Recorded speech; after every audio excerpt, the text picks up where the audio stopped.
ठाकुर के दरवाजे प्रतिदिन जाने का नियम हमारा 4 किलोमीटर पैदल नंगे पैर हो सकता है। हम जाते हों, बहुत अच्छी बात है, जाना चाहिए।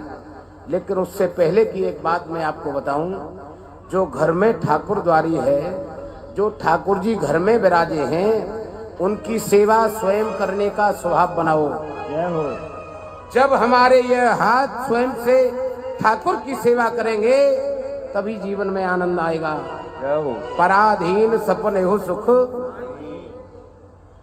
हमने देखा है बहुत से घरों में ठाकुर जी तो विराजे हैं, लेकिन ठाकुर जी के ऊपर जाले लगे हैं। कारण भैया टाइम नहीं मिलता है। सुबह 4 बजे चक्कर स्नान करके यहाँ से मनकामेश्वर पैदल जाता हूँ, फिर आकर के बलकेश्वर जाता हूँ।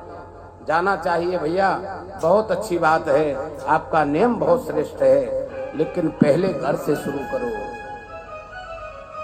कर नित करहि राम पद पूजा, राम भरोस हृदय नहीं दूजा। ठाकुर के भरोसे रह करके जीवन की नैया को चलाओ। और एक दूसरी बात बताऊं, गृहस्थ जीवन में भगवान की सेवा करना चाहते हो ना, तो ये जो भगवान है ये बोलते नहीं है, एक भगवान और है। कौन? हमारे माता पिता, हमारे माँ और बाबूजी। हमारे घर में अगर माँ और बाबूजी है ना भैया, तो हम बड़े सौभाग्यशाली हैं। समय रहते रहते जागो, उनकी सेवा करो। विचार आता है, अरे साहब उनका स्वभाव ठीक नहीं है, अरे उनका स्वभाव ठीक नहीं है, लेकिन ये बता वो ठीक नहीं होते तो तू कहां से आता? जय हो। ये जो दुनिया दिखाई है ना, वो साक्षात भगवान है।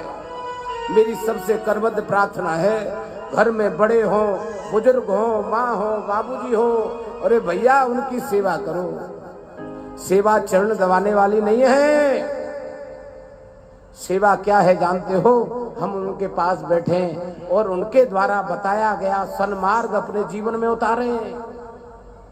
थोड़ा सा समय निकालें, हम प्रतिदिन स्वभाव बने अपने माँ बाबूजी की शरणागति में। हम भले ही 10 मिनट बैठे, लेकिन अकेले में उनके पास जरूर बैठे। कारण आज के परिवारों में देखने को मिलता है भैया, सब कुछ संपन्नता विराजी है। जो प्रभु के रूप में हमको माँ बाबूजी संसार में लाए, अरे आज हम पद प्रतिष्ठा पर विराज कर ऐश्वर्य में इतने अंधे हो गए हैं, उनकी तरफ ध्यान ही नहीं है। सरकार कोई कृपा ठाकुर की नहीं आने वाली आप पर, खूब सेवा कर लेना। लेकिन मेरी सबसे विनम्र प्रार्थना है, घर में हमारे जो बड़े होना, श्रेष्ठ होना, उनकी सेवा करो। उनकी सेवा का फल क्या होगा जानते हो? ये ठाकुर भी प्रसन्न होंगे। और आगे की बात बताऊं, घर में बीमारी, आपदा, परेशानी, हाइपर, ये जो चल रहा है आजकल बीपी, कदापि नहीं आएगा भैया। कारण माहौल बहुत अच्छा होगा। और ये कब होगा? कोशिशें कोई लाखों भले ही करे, कोशिशें कोई लाखों भले ही करे, किंतु सद्गुरु बिना बात बनती नहीं, किंतु सद्गुरु बिना बात बनती नहीं। ग्रंथ पढ़ ज्ञान पाले न आसान है, ग्रंथ पढ़ ज्ञान पाले न आसान है, अपना आनंद पाना बड़ी बात है, अपना आनंद पाना बड़ी बात है। तन को जल से धुलाना सरल है, मगर तन को जल से धुलाना सरल है, मगर मन को निर्मल बनाना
तन के बाहरी आवरण पर धूल जमा हो तो जल से स्नान कर लेना, साफ हो जाएगी। लेकिन मन अगर अंदर से काला है ना प्यारे, कितना ही डुबकी लगाना माँ गंगा में, कुछ होने वाला नहीं है। कैसे बनेगा यह मन निर्मल, जानते हो? ठाकुर की बिना शरणागति के मन निर्मल होने वाला नहीं है। इन हाथों के द्वारा बिना परहित के मन निर्मल होने वाला नहीं है। ये सदग्रंथ विराजे हैं, इनका आश्रय ले लो, इनके द्वारा बताया गया रास्ता जीवन में उतारो। गुरुदेव भगवान आए हो, उनकी शरणागति बैठो, उनके द्वारा बताया गया उपाय जीवन में लाओ। कुछ नहीं कर पा रहे हो, घर में पूजा सेवा धर्म का जितने भी आयोजन हैं स्वयं करने का स्वभाव बनाओ। हमारी परेशानी का कारण क्या है जानते हो? घर में हम मठाधीश हैं, कौन सबसे बड़े हैं, तो जितने भी छोटे हैं ना सब पर अंकुश लगा कर रखते हैं। सब सुधर कर रहो, नियम से चलो, कायदे से रहो। लेकिन कभी पलटकर देखा है कि हमारी जीवन की नियमावली क्या है? सुबह से शाम तक हम कहाँ रहते हैं? मेरे गुरुदेव भगवान कहते हैं, बेटा कभी दूसरे को नहीं सुधारा जाए। जीवन में आनंद चाहते हो, परिवार में आनंद चाहते हो तो स्वयं सधने लगो। जब आप स्वयं सधने लगोगे तो परिवार में जितने आपके मिलने वाले हैं, संग में रहने वाले हैं, सभी साधक होंगे। सरकार भोले बाबा कहते हैं, हे देवी, यह जो कलिकाल चल रहा है इसमें एक साधन अगर जीवन में सध जाए ना तो 21 पीढ़ियां आनंद कर जाती हैं। जाओ। माँ पार्वती जी ने पूछा, बाबा वह कौन सा साधन है?